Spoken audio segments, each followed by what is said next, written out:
lithium nickel manganese oxide, you have to run it at a really high voltage, which means you need more expensive electrolytes. But what I didn't think of is, well, what if you run this battery at a lower voltage and just use a standard electrolyte solution in it? It would probably put it about the energy densities that they're looking at. It'd be cheap. It would be cobalt free. It would be a nice mix. It would be somewhere in between the lithium iron phosphate, which is super cheap, readily available materials, and the nickel manganese cobalt, which is this really high-end material. It would hit the sweet spot right between those. Still good energy density, but cheap as well. And I think from what I've heard as well, that it has a pretty good lifespan, that you don't have to worry about the degradation issues too much either with that. And I think that what plays into that too is it might not be what they put in like the longest range batteries, but they still sell quite a few of their, like, I think at the standard range and kind of those entry ones. And as long as you can kind of fit in that same, even if it has a lower energy density, I think that's where you could definitely have a pretty good opportunity to put in that same kind of tray size.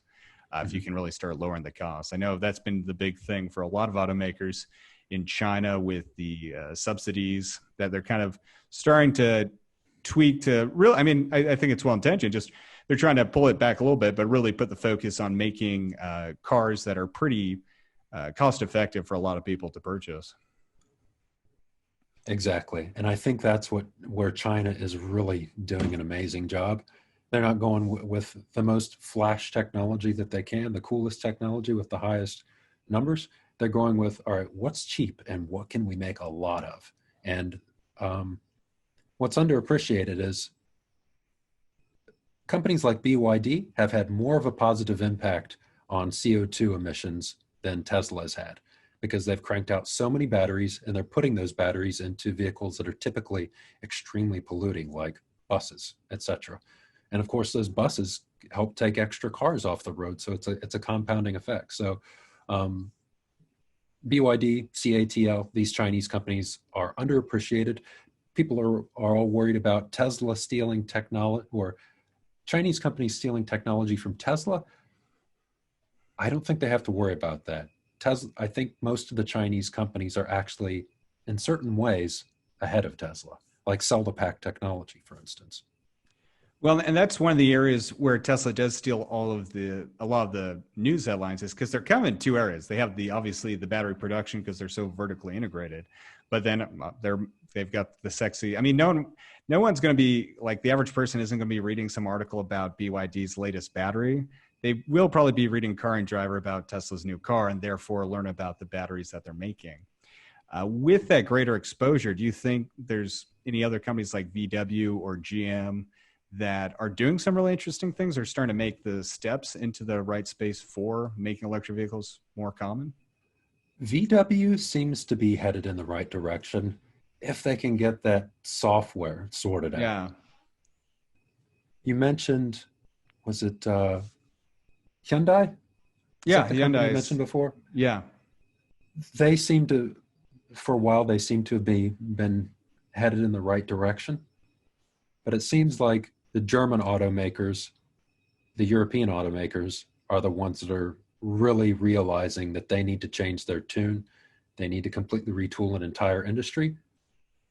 And there's a political motivation there as well. The politicians realize that the German auto industry pretty much is, the backbone of industry in Germany.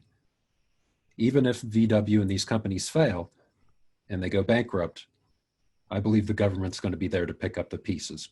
So no matter what happens, I see the European automakers as a close second. I'm not including China in that. I mean, I think they're already in the lead, and Tesla would be number 2 in terms of the actual number of getting vehicles on the road. But in terms of the companies that people would be interested in, I think VW. And the one that has particular interest for me is Rimac. They don't get enough love. That's a fascinating company. They're doing everything first principles from the ground up.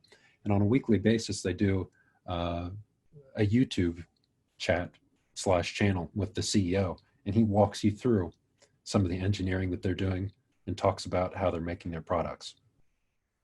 No, that's actually a great point. Like Mate and what they're doing at Rimac is like very impressive. I think for a long time, it seemed like they were getting some news because they were the European Tesla.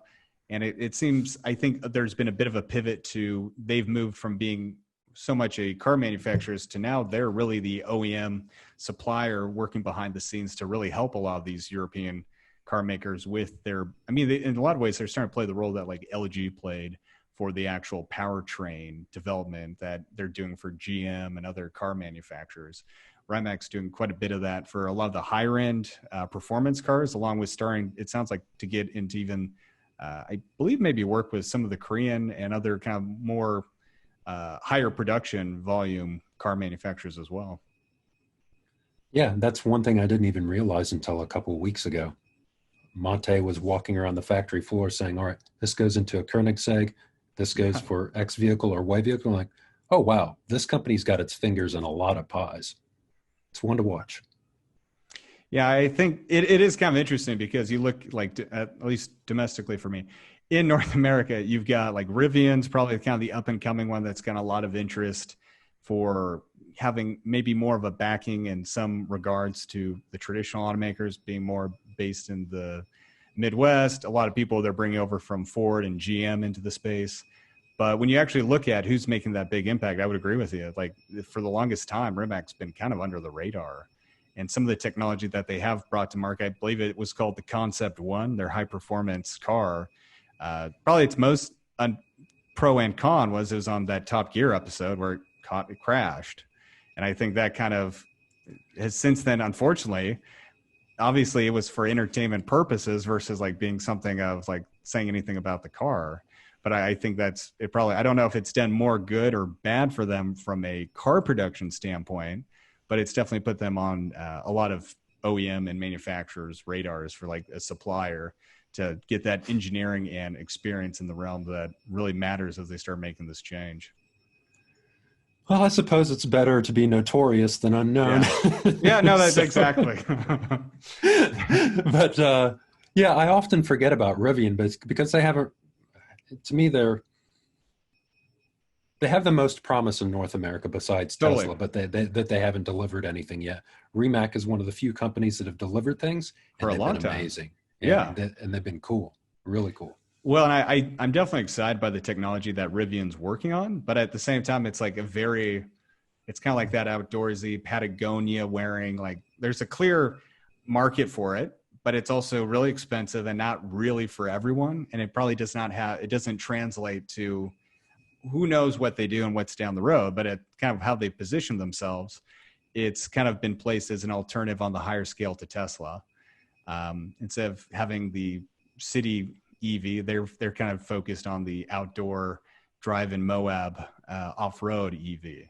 And I think it'll be cool to see if they start expanding and they have their own Model 3 moment, whether that's like a Ford Escape style knockoff or something that more people can buy. But yeah, I think that's kind of one of the things I was excited to have you on as well, is also to give more of a global perspective on that. What you're seeing from whether it be EVs, but also moves in just the larger industries. Well, I had a good conversation with Yvonne from EV Stock Channel on this. And my view was that it seems like a lot of these automakers are going to go bankrupt. And it's only large organizations, they only change when they experience a systemic shock. Right.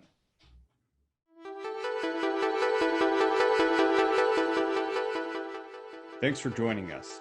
Be sure to visit our website, connectingthegrid.com. There you can listen to our podcasts, contact us about sponsorship, or even be a guest on Grid Connections. While you're at it, if you found value in this show, we'd appreciate a positive rating on your favorite podcast or video streaming service. Or if you'd simply tell a friend about the show, that would help us out a lot too. Thank you again, and I look forward to us learning more together soon.